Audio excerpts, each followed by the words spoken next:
Henry नियम विलियन lesson का बड़ा ही जरूरी टॉपिक बच्चों आज पढ़ने जा रहे हैं। अपने पिछले एपिसोड में अपने देखा था कि गैस की द्रव में विलेयता और उस पर अलग अलग कारकों के प्रभाव पढ़ लिए थे। एक कारक रह गया था दाब, जो कि पढ़ा जाएगा हेनरी नियम के अनुसार।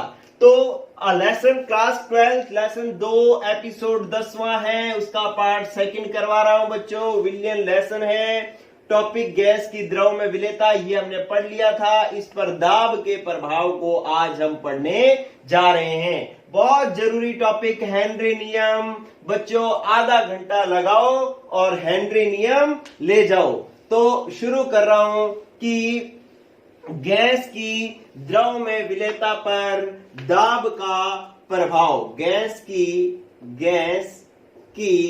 द्रव में विलेयता पर दाब का प्रभाव, ये टॉपिक आप सीखने जा रहे हो बच्चों। आप चेक करो, कुछ नहीं करना, इधर गौर करो, बस आपने देखते जाना है और महसूस करना है कि वास्तव में जैसा मैं बोल रहा हूं ऐसा ही होगा क्या। ये मेरे पास एक पात्र है बच्चों, ठीक है। इसके अंदर मैंने एक द्रव भर रखा है, ये लो मैंने द्रव भर रखा है। इसको थोड़ा नीचे करता हूं, ये लो मैंने इसके अंदर द्रव भर रखा है, ठीक है। इसके ऊपर क्या करते हैं अपने, एक गैस भर दी है यहां पर। इसके ऊपर मैंने भर दी है बच्चों गैस, ये लो ये गैस भर दी। और इस पात्र पर एक मैं लगा रहा हूं पिस्टन। क्या लगा रहा हूं बच्चों? पिस्टन।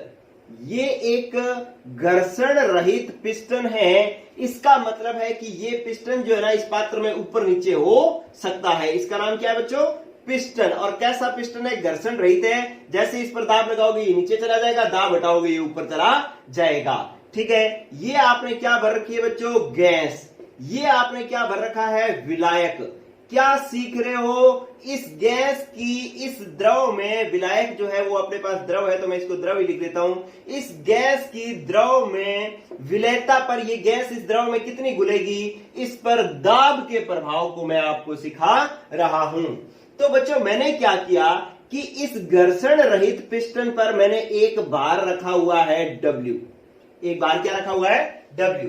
और ये गैस इस द्रव में घुल रही है, जितनी घुलनी है घुल रही है, ठीक है। अब मैंने क्या किया है, इसी पिस्टन पर जिस पर जो दाब था वो कितना था? 1W था। मैंने इस पर दाब जो है वो क्या कर दिया है? 3W कर दिया। 1W और यहां पर रख देता हूं, एक और रख देता हूं, तो ये पिस्टन नीचे दबेगा। नीचे दबेगा तो आपके पास ये पिस्टन नीचे खिसक करके आ जाएगा बच्चों यहां पर। ये आ गया पिस्टन, नीचे आ गया, ठीक है बच्चों। कैसे हुआ कि पहले आपके पास भार रखा हुआ था इस पर W, अब इस पर 3W भार हो गए हैं। ज्यादा भार होगा तो ये पिस्टन दबेगा, दब करके ये पिस्टन कहां आ गया बच्चों? नीचे आ गया है, ठीक है। अब आप क्या करेंगे कि जब ये पिस्टन नीचे आया तो आपको पता है द्रव जितना था, ये द्रव तो उतना का उतना ही है, द्रव तो दबता नहीं है।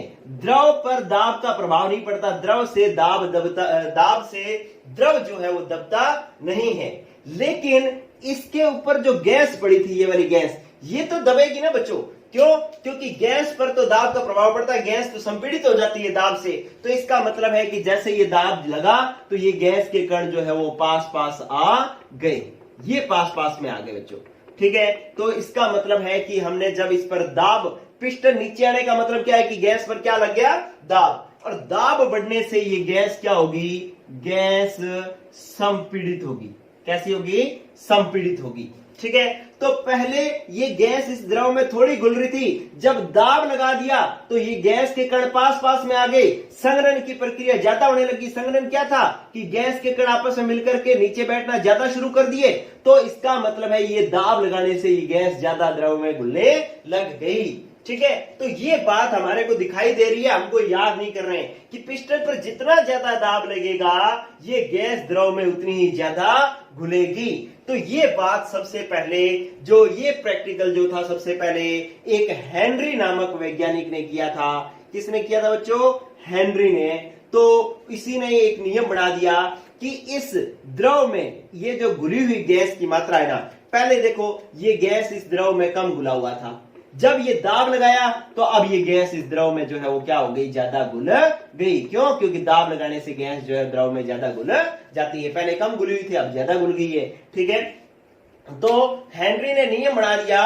क्या नियम बना दिया कि जो विलयन में घुली हुई गैस की मात्रा उस पर लगाए गए दाब के समानुपाती होती है। अब जितना ज्यादा दाब लगाओगे ये गैस उतनी ही ज्यादा घुलेगी। ठीक है, तो ये घुली हुई गैस की मात्रा है, ये दाब है कि विलयन में घुली हुई गैस की मात्रा लगाए गए दाब के समानुपाती होती है। या फिर दाब कम था तो घुली हुई गैस भी कम थी, या फिर दाब ज्यादा है तो घुली हुई गैस भी क्या है, ज्यादा। तो हेनरी ने यही कहा कि क्या कहा हेनरी ने कि साम्य अवस्था पर, देखो साम्य अवस्था तो होनी जरूरी है कि साम्य अवस्था क्या होती है, मैंने पिछले वीडियो में समझाया था कि साम्य अवस्था पर 1 लीटर विलायक में 1 लीटर विलायक में घुली हुई गैस की मात्रा उस पर लगाए गए, आप लिखो गैस पर लगाए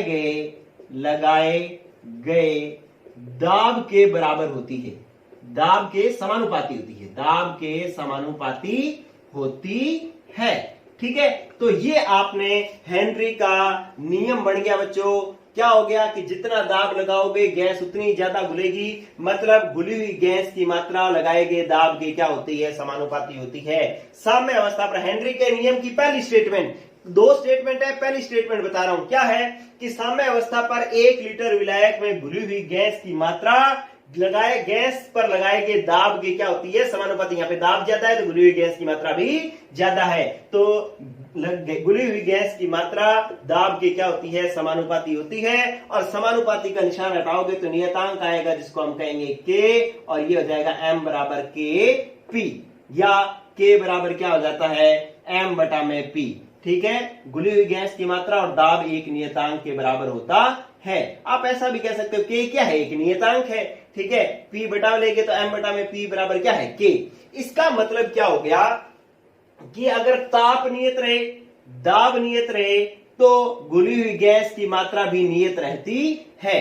कि भाई अगर आप यहां पर दाब में कोई परिवर्तन ना करो, अभी मान लो 1 लीटर विलायक के अंदर जो है 0.5 या मैं कह दूं कि 50 ml जो है वो गैस घुली हुई है इसके अंदर, इस 1 लीटर विलायक के अंदर 50 ml गैस घुली हुई है, दाब इतना ही रहेगा, ताप इतना ही रहेगा, तो ये 50 ml गैस में कोई फर्क नहीं आएगा। ना तो ये 50 से 45 होगी, ना ये 50 से 55 होगी, जब तक इसके दाब और ताप में कोई परिवर्तन नहीं किया जाए। ठीक है, तो अब आपके पास ये हेनरी के नियम की पहली स्टेटमेंट आ गई है कि लगाए गए किसी विलयन में घुली हुई गैस की मात्रा उस पर लगाए गए दाब की क्या होती है बच्चों, समानुपाती होती है। तो ये हेनरी के नियम की पहली स्टेटमेंट। अब इसके अंदर परिवर्तन कर रहा हूं, ये देखो कि जब ये हेनरी ने नियम दिया ना, तभी क्या हुआ, सुने बात, मैं इसको साफ कर रहा हूं, आप इसका स्क्रीनशॉट ले लें, हर डायग्राम का भी स्क्रीनशॉट लें, ये भी बहुत ज्यादा जरूरी होते हैं, क्योंकि इसी से ही तो कहानी समझ में आती है। लाइनें तो अपने आप लिख सकते हैं हम। ठीक है, जब ये हेनरी ने नियम दिया ना, कितनी इंटरेस्टिंग चेंज आ रहा है, मोड आ रहा है भाई हेनरी के नियम में। क्या हुआ कि जब हेनरी ने ये नियम दिया ना, तब ही डाल्टन ने आंशिक दाब का नियम दिया था। डाल्टन का आंशिक दाब का नियम, आंशिक दाब का नियम, डाल्टन का आंशिक दाब का नियम क्या था बच्चों, इधर गौर करो। ये एक बंद पात्र है, बंद पात्र है, इसमें 3 तरीके की गैसें घुली हुई है। अपने पास 3 तरीके की गैसें घुली हुई है। एक गैस, ये काले वाली गैस के अणु जो है ये मैंने मान लिया एक गैस है। ठीक है, और अपने पास फिर गैस, हरे जो कण है गैस के, ये जो है दूसरी गैस है, इसका नाम है बी गैस। ठीक है, इसी तरीके से एक और गैस के अणु इसके अंदर घुले हुए हैं, वो है लाल रंग के, और ये है अपने पास सी गैस। 3 तरीके की गैसें एक बंद पात्र में घुली हुई है। ये पात्र कैसा है बच्चों, बंद पात्र है। ठीक है, अब गैस की एक प्रकृति होती है, आप सीख पा रहे हैं, कि गैस की एक प्रकृति होती है कि गैस सीधी रेखा में गति करते हैं, गैस के कण, और सीधी रेखा में गति करने की वजह से ये पात्र की दीवारों पर टक्कर मारती हैं और टक्कर मारने की वजह से दाब उत्पन्न करती हैं। देखो क्या मतलब, जैसे मैं मान लो गैस हूं, मेरा लक्षण है कि मैं सीधी रेखा में गति करूंगा, तो मैं सीधी रेखा में गति कर रहा हूं तो ये पात्र की दीवार पर यूं टक्कर मारूंगा, फिर इधर जाऊंगा, फिर वहां टक्कर मारूंगा, फिर उधर जाकर उधर टक्कर मारूंगा। तो मैं क्या कर रहा हूं, पात्र की दीवारों पर टक्करें मार रहा हूं, टक्कर मारने की वजह से दाब उत्पन्न होता है। तो इस तरीके से ए गैस जो है वो भी दाब पर, पात्र पर टक्कर मारेगी और दाब उत्पन्न करेगी, बी भी दाब उत्पन्न करेगी और सी भी दाब उत्पन्न करेगी। ठीक है, तो ये तीनों गैसें मिलकर के कुल दाब जो है वो कितना उत्पन्न कर रही है बच्चों, 100 दाब उत्पन्न कर रही हैं। कुल दाब कितना है बच्चों, 100। इसके अंदर ए गैस के मोलों की संख्या सबसे ज्यादा है, ए गैस के मोलों की संख्या सबसे ज्यादा है। ठीक है, तो ये गैस हुई। अब क्या है कि कुल दाब उत्पन्न कर रही हैं 100, इनमें से ए जो दाब उत्पन्न कर रही है ना, क्योंकि ए के मोल ज्यादा है तो ए सबसे ज्यादा उत्पन्न दाब कर रही है, कितना, 50। उससे कम है बी, तो बी उत्पन्न कर रही है बच्चों 30। उससे कम है सी, तो सी गैस दाब उत्पन्न कर रही है कितना, 20, और कुल हो गया 100। ठीक है, अब ये डाल्टन का नियम बना रहा हूं मैं, डाल्टन का आंशिक दाब का नियम बना रहा हूं। देखो अब क्या है कि जो ए कुल दाब कितना है, 100, ए कुल दाब में से ए जितना दाब लगा रहा है वो ए का आंशिक दाब है। कुल दाब कितना बच्चों, 100 में से ए कितना दाब लगा रहा है, 50, तो ए का 50 क्या हुआ, ए का आंशिक दाब, और ए के आंशिक दाब को मैं पी ए से डिनोट करता हूं, ये ए का आंशिक दाब है। इसी तरीके से बी का आंशिक दाब कितना है, पी बी, और सी का आंशिक दाब क्या है, पी सी। ठीक है, अब ए का आंशिक दाब सबसे ज्यादा है, बी का कम, सी का सबसे कम। ए का सबसे ज्यादा क्यों है बच्चों, क्योंकि ए के मोल ज्यादा है। अरे ए ज्यादा है ना, इसके अंदर ए के मोल क्या है, ज्यादा है, इसलिए ए का आंशिक दाब ज्यादा है। और जिसके मोल ज्यादा होंगे उसका मोल अंश भी तो ज्यादा होगा। ठीक है, तो इसका मतलब ये हो गया कि ए गैस के मोल अंश ज्यादा है, इसलिए इसका आंशिक दाब भी ज्यादा है। तो डाल्टन ने यहीं से एक नियम बना दिया कि किसी गैसीय मिश्रण में, गैसों का मिश्रण है ना, तो किसी एक गैस का आंशिक दाब उसके मोल अंश के समानुपाती होता है।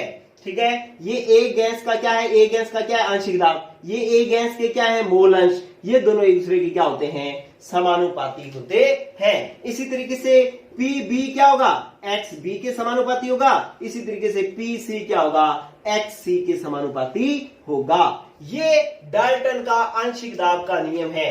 बच्चों अगर ए गैस अकेली पड़ी होती, ए गैस अकेली पड़ी होती तो मैं सिर्फ इसका दाब शब्द काम में लेता, लेकिन अगर मिश्रण हो गया तो मिश्रण में से एक गैस का जो दाब है वह उसका क्या कहलाएगा, आंशिक दाब। ठीक है, जब मिश्रण हो जाएगा ना, विलयन जब बन जाएगा, तब क्या शब्द काम में आएगा, आंशिक दाब। तो अब आप परिभाषा सुने, डाल्टन के आंशिक दाब की क्या परिभाषा है कि किसी गैसीय मिश्रण में एक गैस का आंशिक दाब उस गैस के मोल अंश के समानुपाती होता है। ठीक है, ये किसी एक गैस का आंशिक दाब है और ये उस गैस के मोल अंश है, ये दोनों एक दूसरे के समानुपाती होते हैं। मतलब जितने ज्यादा मोल अंश होंगे दाब उतना ही ज्यादा लगेगा, या जितना ज्यादा दाब लगेगा मोल अंश उतने ही ज्यादा होंगे। तो ये डाल्टन का आंशिक दाब का नियम है। अब ये तो गैस के मिश्रण में लगा हुआ है, यहाँ पे विलयन नहीं बनाया हमने, कोई द्रव में नहीं घोली है गैस, ये तो गैसों का मिश्रण है। अब इस डाल्टन के आंशिक दाब का उपयोग जो है वो हेनरी ने किया। ये मैं साफ कर दूं बच्चों, ठीक है, ये नियम आप दोबारा समझ लेंगे, लिख लेंगे क्या कि गैसीय मिश्रण में किसी एक गैस का आंशिक दाब उसके मोल अंश के समानुपाती होता है। अब देखो बच्चों, अब क्या किया गया कि यहां पर अपने पास हेनरी ने इस चीज का उपयोग किया, हेनरी ने इसका उपयोग किया। हेनरी कहता है कि अगर ऐसा हो कि ये अपने पास एक बंद पात्र है और इसके अंदर द्रव पड़ा है, ये द्रव पड़ा है, ठीक है, यहां पर मैंने इसके ऊपर दो तरीके की गैसें भर दी हैं, दो तरीके की गैसें भर दी हैं। एक मैंने भर दी है ए, भाई पहले तो हम क्या करते थे, अभी जब पहले हमने नियम दिया हेनरी का तब तो हमने क्या किया था कि एक ही गैस भरी हुई थी इसके ऊपर, लेकिन अब हम क्या कर रहे हैं, गैसों का मिश्रण भर रहे हैं। पहले तो एक ही गैस भरी हुई थी, अब हमने इसके अंदर क्या भर दी है, दो गैसें। ठीक है, दो गैसें भर दी, एक ए और एक बी। ठीक है, डाल्टन के आंशिक दाब के नियम का उपयोग हेनरी कैसे कर रहा है ये समझ रहे हैं अपने। ठीक है, हेनरी कैसे इस नियम का उपयोग कर रहा है, हेनरी। ठीक है, इसको समझ रहे हैं बच्चों। अब क्या होगा कि ए के मोल, इसके अंदर ये कौन सी गैस है, ए, लाल वाली कौन सी है, बी, ये वाली कौन सी गैस है बच्चों, बी। अब मुझे बता पाओगे कि दोनों में से दाब ज्यादा उत्पन्न कौन करेगा, ए ज्यादा उत्पन्न करेगा क्योंकि ए के मोल ज्यादा है। अब ए ज्यादा दाब उत्पन्न करेगा तो ए ज्यादा घुलेगी, तो घुली हुई गैस के मोल अंश भी क्या होंगे, ए के ज्यादा होंगे। ए और बी में से घुला हुआ ज्यादा कौन होगा, ए। क्यों, क्योंकि ए के मोल ज्यादा है, ए ज्यादा दाब लगा रही है, इसलिए ए ज्यादा घुल रही है। बी के मोल कम है, देखो लाल वाले कम है, लाल वाले कम है तो ये दाब भी कम डालेगी, कम डालेगी तो ये घुलेगी भी कम, क्योंकि हेनरी ने तो यही नियम दिया है कि कोई गैस जितना ज्यादा दाब लगेगा गैस पर वो गैस उतनी ज्यादा घुलेगी। ठीक है, तो अब यहां पर देखो, या अगर मैं ये जो ए गैस है, ये विलय गैस, ये घुली हुई गैस है, विलय गैस के मोल अंश है। ठीक है, ए गैस के मोल अंश क्या होंगे, एक्स ए, और बी गैस के मोल अंश क्या होंगे, एक्स बी। यहां पर जो ए का आंशिक दाब है, ये क्या लिख रहा हूं मैं, इनके आंशिक दाब। ए का आंशिक दाब क्या है, पी ए, और बी का आंशिक दाब क्या है, पी बी। ठीक है, अब आप हेनरी नियम ने देखो कैसे डाल्टन के नियम का उपयोग करके नया नियम दिया। क्या दिया कि जो घुली हुई गैस का मोल अंश, यहां पे जो घुली हुई गैस है इसका मोल अंश, ये ए का एक्स ए है, घुली हुई गैस का मोल अंश इसके अंश, इस गैस के आंशिक दाब के समानुपाती होता है। ठीक है, कि कोई गैस उतनी ही ज्यादा इस द्रव में घुलेगी जिस गैस का आंशिक दाब ज्यादा होगा। ठीक है, पहले अकेली गैस थी, सुनो, पहले गैसों का मिश्रण नहीं था, एक ही गैस थी, तब हमने नियम दे दिया था कि घुली हुई गैस की मात्रा उसके पर लगाए गए दाब के समानुपाती होती है। लेकिन अगर गैसों का मिश्रण ले लिया तो हम दाब शब्द काम में नहीं ले रहे, कौन सा शब्द काम में ले रहे हैं, आंशिक दाब शब्द काम में ले रहे हैं। और आंशिक दाब जितना ज्यादा होगा उस गैस के घुले हुए मोल अंश जो है उतने ही ज्यादा होंगे। ठीक है, तो अब हेनरी का नियम बन गया है बच्चों, हेनरी का नियम लिख रहा हूं मैं, डाल्टन वाला नियम हटा दूं, देखो इसी नियम के आधार पर ही तो उसने यहां पर मिश्रण भरा। ठीक है, डाल्टन के नियम का उपयोग किया है हेनरी ने, तो मैं अब हेनरी का नया नियम लिख रहा हूं बच्चों। ठीक है, क्या बनेगा, मैं ये साफ कर देता हूं, ऊपर लिख देता हूं। ठीक है, हेनरी का नियम क्या बना, आप सिस्टम देखो कितने मजेदार तरीके से बात आई है। ऐसा नहीं है कि हम अपने आप सीधा रट्टा मार रहे हैं, ऐसा नहीं है, एक सिस्टम से बात आ रही है। हेनरी का नियम, हेनरी ने क्या नियम दिया नया, ये कहता है कि साम्य अवस्था पर, साम्य अवस्था तो बोलनी, साम्य अवस्था पर अपने पास निश्चित आयतन के या निश्चित मात्रा के विलायक में घुली हुई गैस के मोल अंश, घुली हुई गैस के मोल अंश। देखो इतना जो मैंने बोला है ना, इसका मतलब समझो कि साम्य अवस्था पर निश्चित मात्रा के, ये निश्चित मात्रा का विलायक है, इसमें घुली हुई गैस के मोल अंश, ए गैस के मोल अंश क्या है, एक्स ए, बी गैस के मोल अंश क्या है, एक्स बी। क्या होते हैं, उस गैस के आंशिक दाब के समानुपाती होती है, आंशिक दाब के समानुपाती होती है। ठीक है, तो अब आप नियम बनाओ कि घुली हुई गैस का आंशिक दाब क्या है, पी ए, किसके समानुपाती है, घुली हुई गैस के मोल अंश के, तो पी ए समानुपाती एक्स ए होगा और पी बी समानुपाती होगा एक्स बी। ये अपने पास सिद्धांत बन गया है बच्चों। ठीक है, क्या बना कि साम्य अवस्था पर निश्चित मात्रा के विलायक में घुली हुई गैस के मोल अंश उसके आंशिक दाब के समानुपाती होंगे, मतलब पी ए समानुपाती होगा एक्स ए के, और पी बी, बी का आंशिक दाब पी बी, तो इसके घुले हुए मोल अंश एक्स बी, तो पी बी समानुपाती होगा एक्स बी के।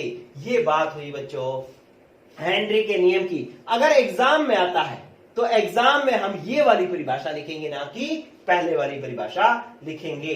ठीक है, तो मैं इस नियम तक दोबारा पहुंच रहा हूं। जो पहले क्या हुआ कि सीधा ही गैस ले ली, एक पात्र ले लिया, उस पर सीधा ही गैस भर दी, दाब लगाया तो देखा ज्यादा घुल रही है गैस, तो नियम बन गया क्या कि घुली हुई गैस की मात्रा उस पर लगाए गए दाब के समानुपाती होता है।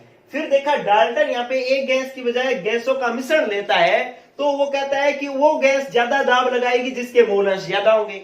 अब इस चीज का उपयोग हेनरी ने किया और यहां पर उसने गैसों का मिश्रण ले लिया, दोनों के मोलों की संख्या अलग अलग थी, तो इसकी ज्यादा थी, ये ज्यादा दाब उत्पन्न कर रहा था, इसके कम थे, इसके ये कम दाब उत्पन्न कर रहा था।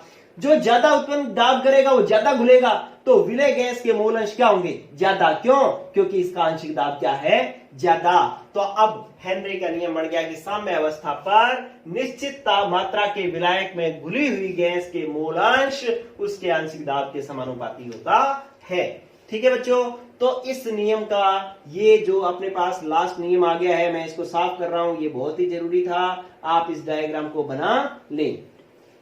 चलो अब आप देखो बच्चों कि ये बात समझना, मैं यहां पर समानुपाती का निशान हटाता हूं, तो सब लोगों को यह पता होगा कि जब समानुपाती का निशान हटता है तो एक नियतांक आता है, और यहां पर नियतांक आ गया PA बराबर नियतांक आया KH XA। ठीक है, अब ये KH क्या होता है, KH होता है बच्चों हेनरी नियतांक। क्या होता है, हेनरी नियतांक। ठीक है, KH होता है हेनरी नियतांक। PA क्या है, गैस का आंशिक दाब। XA क्या है, घुली हुई गैस के मोल अंश। ठीक है, KH क्या है, हेनरी नियतांक है। ठीक है, अब आप देखो कि अगर मैं इसको यहां पर बटा में ले जाऊं तो KH बराबर क्या हो जाएगा, PA बटा में XA। ठीक है, कि अगर इसका मतलब हेनरी नियतांक घुली हुई गैस के मोल अंश के व्युत्क्रमानुपाती है। ठीक है, अगर KH का मान ज्यादा होगा, कोई गैस है जिसके लिए KH का मान ज्यादा है, तो वो गैस जल में कम घुलेगी क्योंकि ये घुली हुई गैस के मोल अंश है। ठीक है, तो उस गैस की विलेयता क्या होगी, कम होगी। ये बात ध्यान रखना बच्चों। आप एनसीईआरटी में जाओगे ना, तो एनसीईआरटी में एक ऐसा प्रश्न भी दे रखा है कि एक A गैस है, एक B गैस है। A के लिए KH का मान लो कितना भी दे रखा है, 2.3 कुछ करके दे रखा है, जैसे 2.3 × 10 की पावर -5, और एक दे रखा है B के लिए दे रखा है KH बराबर 5.3 × 10 की पावर -9। तो इनमें से कौन सी गैस की द्रव में विलेयता ज्यादा होगी। ठीक है, तो KH के मान दे रखे हैं A गैस के लिए और B गैस के लिए। आपने यहां पे पढ़ लिया कि जिस गैस के लिए KH का मान ज्यादा होगा वो गैस कम घुलेगी। ठीक है, ये दोनों एक दूसरे की क्या है, व्युत्क्रमानुपाती। अब इन दोनों में से KH का मान ज्यादा किसके लिए है, ज्यादा। -5 और -4 में 9 में से ज्यादा कौन होता है बच्चों, -5 वाली वैल्यू ज्यादा होती है। ये KH का मान ज्यादा है तो A गैस जो है वो कम घुलेगी। यहाँ पे KH का मान कम है तो B गैस जो है वो ज्यादा घुलेगी। ये बात, इस तरीके का प्रश्न आपको आना चाहिए। समझ में आई कि नहीं ये बात, क्या कि भी KH का मान कम होगा। ये देखो KH का मान -9 है, कम है तो ये B गैस ज्यादा घुलेगी। KH का मान ज्यादा है, 10 की पावर -5 ज्यादा है, तो ये गैस क्या हो गई, कम घुलेगी। ये गैस कम घुल रही है, B गैस ज्यादा घुल रही है। तो इस तरीके का प्रश्न आपको आना चाहिए। चलो एक जो 12th का और मैं क्वेश्चन करवा रहा हूं, 12th का भी है, कंपटीशन का भी है। क्या कि KH का मान किस पर निर्भर करता है, KH का मान किस पर निर्भर करता है। KH के मान की निर्भरता। ठीक है, ये सीखें बच्चों।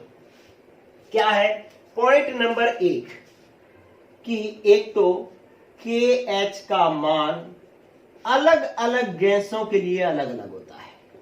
अलग अलग गैसों के लिए क्या होता है बच्चों, अलग अलग होता है। एक तो ये पॉइंट आप समझो कि मान लो O2 गैस है तो उसके लिए KH का मान अलग होगा, N2 गैस के लिए KH का मान अलग होगा, तो अलग अलग गैसों के लिए अलग अलग होता है। ये किस पर निर्भर करती है, गैस KH का मान किस पर निर्भर करता है, गैस की प्रकृति पर निर्भर करता है। गैस की प्रकृति पर निर्भर करता है कि जैसी गैस की प्रकृति होगी ज्यादा घुलने वाली होगी तो KH का मान कम होगा, गैस की प्रकृति कम घुलने वाली है तो KH का मान ज्यादा होगा। तो गैस की प्रकृति पर निर्भर करता है। एक और ध्यान दें, वेरी इंपॉर्टेंट बता रहा हूं बच्चों, ताप। ठीक है, अब ताप पर KH की निर्भरता कैसी है? आपने एक चीज सीखी थी कि ताप बढ़ाओगे, ताप क्या करोगे? बढ़ाओगे तो गैस की विलेयता घटेगी, विलेयता घटेगी। विलेयता घटने का मतलब है XA का मान घटेगा। ठीक है, क्योंकि XA एक तरीके की क्या है? विलेयता है। ये आप पिछले एपिसोड में पढ़ चुके थे कि कोई गैस द्रव में घुली हुई है, ताप लगाओगे तो गैस बाहर निकल जाएगी। इसका मतलब गैस की विलेयता क्या हो जाएगी बच्चों? कम। ताप लगाओगे तो गैस की विलेयता कम हो जाएगी, XA का मान कम हो जाएगा।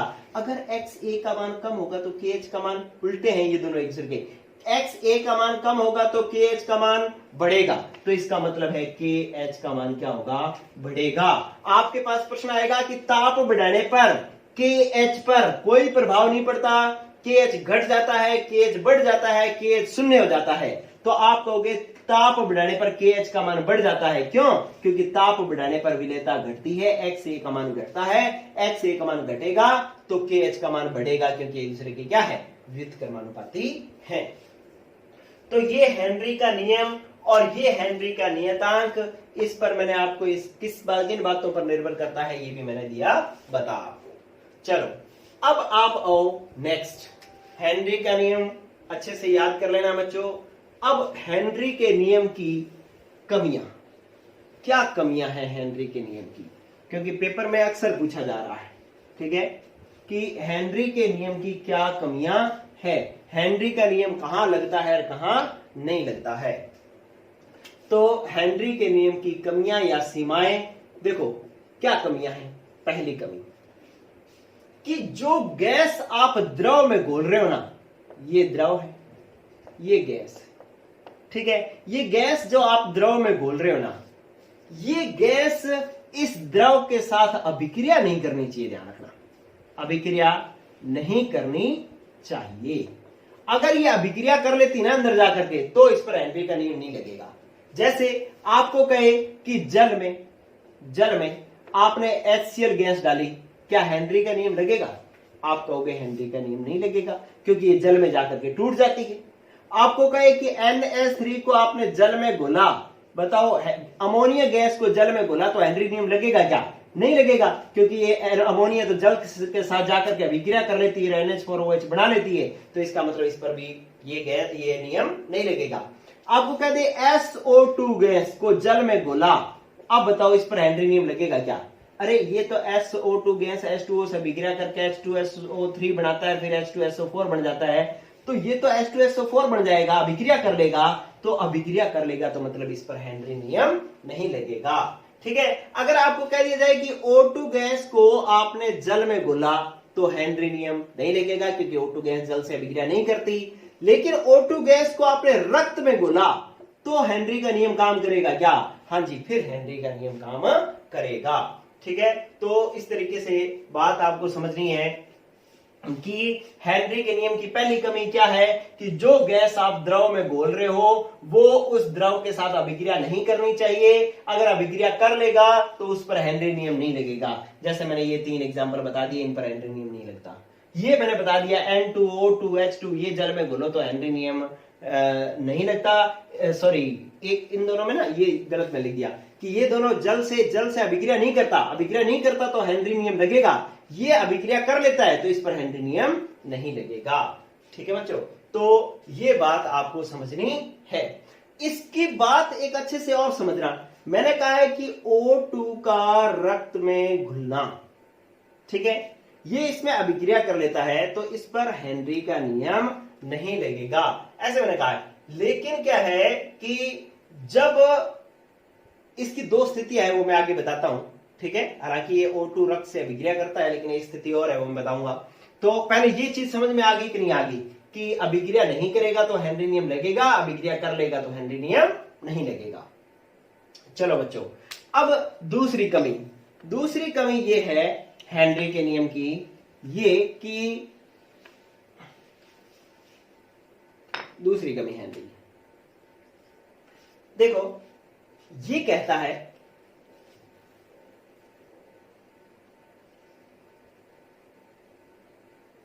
ताप जो है ना, ताप बहुत कम नहीं होना चाहिए, कम नहीं होना चाहिए। ठीक है, अगर आप विलायक को बहुत ज्यादा ठंडा कर दोगे ना, यहां पे ताप बहुत कम होगा, तो गैस पर जितना मर्जी दाब लगाते रहो ये घुलेगी नहीं। ठीक है, तो इसका मतलब है कि ताप बहुत कम नहीं होना चाहिए। जब हेनरी का नियम तभी लगेगा जब ताप बहुत कम ना हो। एक मीडियम ताप हो तब तो लग जाएगा, लेकिन बहुत कम ताप आपने कर दिया, 0 डिग्री सेंटीग्रेड कर दिया, -2 डिग्री सेंटीग्रेड कर दिया, तो हेनरी का नियम नहीं लगेगा। फिर देखो, दाब बहुत ज्यादा नहीं होना चाहिए, दाब बहुत अधिक नहीं होना चाहिए, नहीं होना चाहिए। क्या मतलब कि अगर आप बहुत ज्यादा दाब लगाओगे ना तो सारी गैस इसके अंदर चली जाएगी, फिर हेनरी के नियम का कोई अनुप्रयोग नहीं है। मतलब दाब बहुत ज्यादा नहीं होना चाहिए। तो दो कमियों की, ताप कम नहीं होना चाहिए, बहुत कम नहीं होना चाहिए, और दाब बहुत ज्यादा नहीं होना चाहिए, तभी हेनरी का नियम काम में आएगा। चलो, इसके बाद चौथी बात है बच्चों कि आपके पास जो गैस द्रव में घोल रहे हो ना, गैस की द्रव में विलेयता क्या होनी चाहिए बच्चों? विलेयता कम होनी चाहिए। गैस की द्रव में विलेयता कम होनी चाहिए। अगर गैस की द्रव में विलेयता ज्यादा है तो वो अपने आप ही घुल जाएगी, दाब लगाने की जरूरत ही नहीं है। ठीक है, तो इसलिए गैस की द्रव में विलेयता कम होनी चाहिए। ज्यादा हुई तो ये गैस अपने आप ही द्रव में घुल जाएगी, दाब का कोई रोल ही नहीं है, फिर हेनरी का नियम नहीं लगेगा। ठीक है, तो हेनरी का नियम तभी लगेगा जब गैस की द्रव में विलेयता क्या हो बच्चों? कम। तो आपके पास 4 नियम हो गए हैं, 4 कमियां हो गई हैं हेनरी के नियम की। पहली कमी कि आपके पास जो गैस द्रव में घोल रहे हो, गैस द्रव में जाकर के अभिक्रिया नहीं करनी चाहिए। दूसरी बात कि ताप बहुत कम नहीं होना चाहिए। तीसरी बात, दाब बहुत अधिक नहीं होना चाहिए। चौथी बात, गैस की द्रव में विलेयता क्या होनी चाहिए बच्चों? कम होनी चाहिए। तो ये 4 रही इसकी हेनरी नियम की कमियां। अब हेनरी नियम के कुछ अनुप्रयोग हैं। हेनरी नियम कहां कहां उपयोग में आते हैं, उनकी बात अपने को करनी है। देखो, हेनरी नियम के अनुप्रयोग।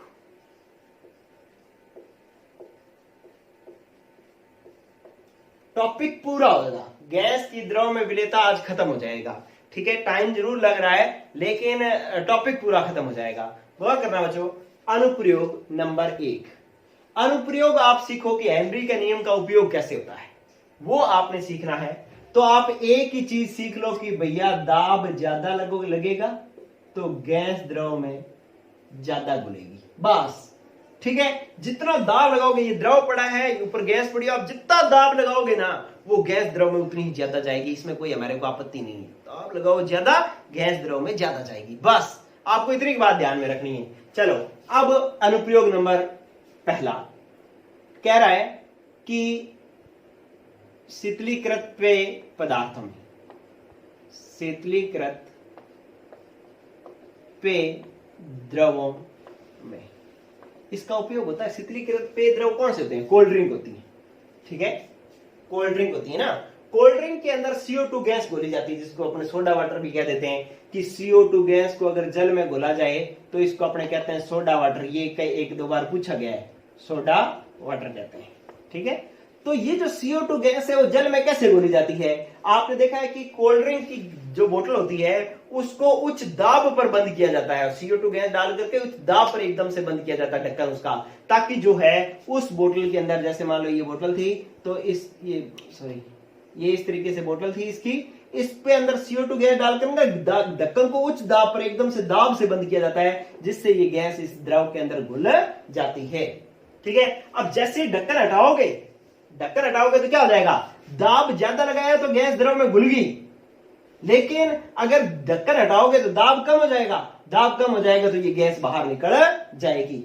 तभी तो जैसे कोल्ड ड्रिंक का ढक्कन अपने खोलते हैं वो बुलबुले गैस निकलती है, बुलबुले निकलते हैं ना, तो वो गैस निकल जाती है। क्यों? क्योंकि दाब कम तो गैस कम, गैस द्रव में कम रहेगी, वो बाहर निकल जाएगी। दाब ज्यादा तो गैस भी अंदर ज्यादा रहेगी। ठीक है, तो ये एक चीज आपने सीखी कि शीतलीकृत पेय पदार्थों के अंदर CO2 गैस जो है वो कैसे घोली जाती है। अब आओ बच्चों, नेक्स्ट आपके पास तीसरी बात है, दूसरा दूसरा अनुप्रयोग है कि जो पर्वतारोही होते हैं, पर्वतारोही,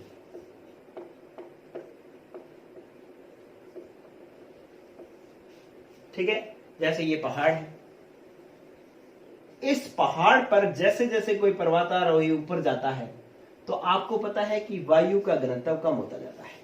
वायु ऊपर क्या होती जाती है, वायु का घनत्व जो है वो क्या होता जाता है, कम होता जाता है। ठीक है, तो ऊपर वायु कम होगी, वायु कम होगी तो ऑक्सीजन गैस भी क्या होगी, ऊपर कम, ऑक्सीजन गैस क्या होगी बच्चों, कम। ठीक है, अब ऑक्सीजन गैस कम होगी तो ऑक्सीजन गैस के O2 के मोल अंश क्या होंगे बच्चों, कम, मोल अंश क्या होंगे, कम। ठीक है, तो ये फिर दाब क्या लगाएगी, कम, दाब कम लगाएगी, कम लगाएगी तो ये रक्त में घुलेगी कम, रक्त में घुलेगी कम। ठीक है, तो O2 गैस जो है जैसे जैसे ऊपर जाते हैं, पर्वतारोही ऊपर जाते हैं, वैसे वैसे क्या होता है, वायु विरल होती जाती है, वायु का घनत्व कम हो जाता है। जैसे ऑक्सीजन गैस भी क्या हो जाएगी, कम, कम हो जाएगी तो दाब कम डालेगी, दाब कम डालेगी तो वह रक्त में घुलेगी कम, रक्त में घुलेगी कम। ठीक है, तो रक्त में कम घुलेगी तो इसका मतलब ये हो गया कि रक्त में O2 की मात्रा क्या हो जाएगी, कम, रक्त में, हमारे शरीर में O2 की मात्रा क्या हो जाएगी बच्चों, कम। अब ये मात्रा कम हो जाने की वजह से क्या हो जाता है कि सोचने की क्षमता कम हो जाती है, उल्टी आने लग जाती है। ठीक है, इस बीमारी को या इस रोग को कहते हैं एनॉक्सिया। क्या कहते हैं बच्चों, एनॉक्सिया। ठीक है, तो एनॉक्सिया मतलब ऑक्सीजन की कमी, एनॉक्सिया मतलब ऑक्सीजन की कमी। तो इसका मतलब है पर्वतारोहियों को जो एनॉक्सिया रोग होता है वो हेनरी के नियम के आधार पर समझाया जा सकता है। कैसे समझाया जा सकता है कि जैसे जैसे आप ऊपर जाओगे वैसे वैसे O2 कम होगी, O2 कम होगी तो इसका दाब कम होगा, दाब कम होगा तो ये रक्त में घुलेगी कम, घुलेगी कम तो इसका मतलब है रक्त में कम जाएगी, रक्त में कम जाएगी तो हमारे शरीर में O2 की मात्रा कम हो जाएगी, और रक्त में O2 की मात्रा कम होने से सोचने समझने की क्षमता कम हो जाती है और उल्टी आने लग जाती है। इस रोग को हम कहते हैं एनॉक्सिया रोग। ठीक है बच्चों, तो ये पर्वतारोहियों को जो रोग होता है वो एनॉक्सिया है। एनॉक्सिया में ऑक्सीजन की क्या होती है बच्चों, कमी होती है। देखो इसके अंदर O2 का जो रक्त में घुलना है, घुलने पर तो हेनरी का नियम काम में आता है, घुलने पर तो हेनरी का नियम काम में आता है। जैसे मान लो ये कोई व्यक्ति है, उसके अंदर ये व्यक्ति है, ये इस तरीके से व्यक्ति है कोई, ठीक है, इस तरीके से व्यक्ति है। अब इसके अंदर यहां से ऑक्सीजन इसके अंदर जाती है O2, अब इसके रक्त में जाकर के ये जब घुलेगी, कब अंदर ज्यादा जाएगी, जब ये दाब ज्यादा लगाएगी। अब दाब अगर इसका कम रह गया, कब कम रहेगा, जब O2 कम होगी, O2 कम होगी तो ये दाब कम लगाएगी, दाब कम लगाएगी तो ये अंदर कम जाएगी, अंदर कम जाएगी तो ये रक्त में कम घुलेगी, रक्त में कम होएगी तो ऑक्सीजन की रक्त में मात्रा कम हो जाने से एनॉक्सिया रोग हो जाता है। तो मतलब जब घुलती है तब तो हेनरी का नियम लागू होगा, लेकिन जब गैस बाहर निकले तो हेनरी का नियम काम में नहीं आता। क्यों नहीं आता कि जैसे मान लो ये O2 गैस यहां से इसके शरीर में गई, इस व्यक्ति के शरीर में, मान लो यहां से ये शरीर था, इसके शरीर में यहां से O2 गैस आ गई। ठीक है, अब इस O2 ने किससे, हीमोग्लोबिन से अभिक्रिया कर ली, हीमोग्लोबिन से अभिक्रिया कर ली। अब हम सोचे कि दाब कम हो जाएगा तो ये गैस बाहर निकल जाएगी, तो अब O2 गैस बाहर नहीं निकलेगी क्योंकि इसने हीमोग्लोबिन से अभिक्रिया कर ली है। अब हेनरी का नियम नहीं लगेगा, लेकिन जब तक इसने अभिक्रिया नहीं की थी, बाहर से ये अंदर जा रही थी, तब हेनरी का नियम लग रहा था, लेकिन अंदर से जब बाहर जाएगी तब हेनरी का नियम नहीं लगेगा। ठीक है, तो आपने अगर मान लो यहां पर ऑक्सीजन कम हो जाए तो मेरे ऑक्सीजन अंदर कम जाएगी, अंदर ऑक्सीजन की कमी हो जाएगी, मेरे को सोचने समझने की क्षमता कम हो जाएगी। इसको मैं क्या कहता हूं, एनॉक्सिया रोग। ठीक है, लेकिन ऐसा नहीं कि दाब कम होगा तो ये अंदर वाली ऑक्सीजन बाहर निकल जाएगी, बाहर नहीं निकलेगी। क्यों नहीं निकलेगी, क्योंकि वो अंदर जाकर के हीमोग्लोबिन से अभिक्रिया कर लेती है। ठीक है, तो इस तरीके से पर्वतारोहियों को जो रोने वाला रोग है वो कौन सा है, एनॉक्सिया। एनॉक्सिया आप नाम सुनते ही क्या कहोगे, ऑक्सीजन की कमी। ठीक है, किनको होता है, पर्वतारोहियों को होता है जो पर्वतों पर चढ़ते हैं। ठीक है बच्चों, तो इस तरीके से ये दूसरा भी आपके पास बात हुई। तीसरा और महत्वपूर्ण टॉपिक क्या है कि जो समुद्री गोताखोर होते हैं, गोताखोर, समुद्री गोताखोर जो होते हैं उनके लिए ये नियम लगेगा। क्या कहता है ये? जो समुद्र में नीचे जाता है ना, सी डाइवर्स जिनको कहते हैं, वो जैसे नीचे जाते हैं तो जैसे मान लो ये समुद्र था, ठीक है, इस समुद्र में एक सी डाइवर्स नीचे गया तो क्या हुआ कि यहां पर द्रव की वजह से वायु का दाब क्या होता है, यहां पर दाब उच्च होता है। दाब उच्च होने की वजह से इस व्यक्ति के शरीर में जो सारी गैसें ना, सबसे ज्यादा मात्रा किसकी है, N2 की, ठीक है, O2 की, ठीक है, तो ये गैसें जो है उस व्यक्ति के शरीर में चली जाएंगी, उस व्यक्ति के शरीर में चली जाएगी, क्योंकि दाब क्या होता है समुद्र में नीचे, दाब क्या होता है, उच्च होता है। उच्च दाब के कारण ये गैसें इसके शरीर में ज्यादा घुल जाएंगी। अब ये व्यक्ति जैसे ही ऊपर आएगा, वापिस तो आएगा या थोड़ी नीचे रहने लग जाएगा, ऊपर जब आएगा तो O2 तो अंदर हीमोग्लोबिन से अभिक्रिया कर लेगी, इसलिए ऑक्सीजन का तो कोई रोल नहीं है, लेकिन N2 अंदर अभिक्रिया नहीं करती। N2 गैस रक्त से अभिक्रिया नहीं करती। अभिक्रिया नहीं करती तो बताओ आपके पास हेनरी नियम लगेगा कि नहीं लगेगा? अरे अभिक्रिया नहीं करती तो हेनरी नियम लगेगा, और हेनरी नियम लगेगा तो क्या हुआ कि नीचे गया N2 गैस का दाब ज्यादा हुआ तो N2 ज्यादा घुल गई। अब वापस ऊपर आया, दाब कम हुआ तो ये N2 गैस क्या हो जाएगी, बाहर निकल जाएगी, क्योंकि हेनरी का नियम यही तो है। आप हेनरी का नियम समझो ना कि दाब ज्यादा तो गैस ज्यादा घुलेगी, दाब कम तो घुली हुई गैस बाहर निकल जाएगी, बाहर निकल जाएगी। अरे बात समझ में आएगी नहीं जाएगी?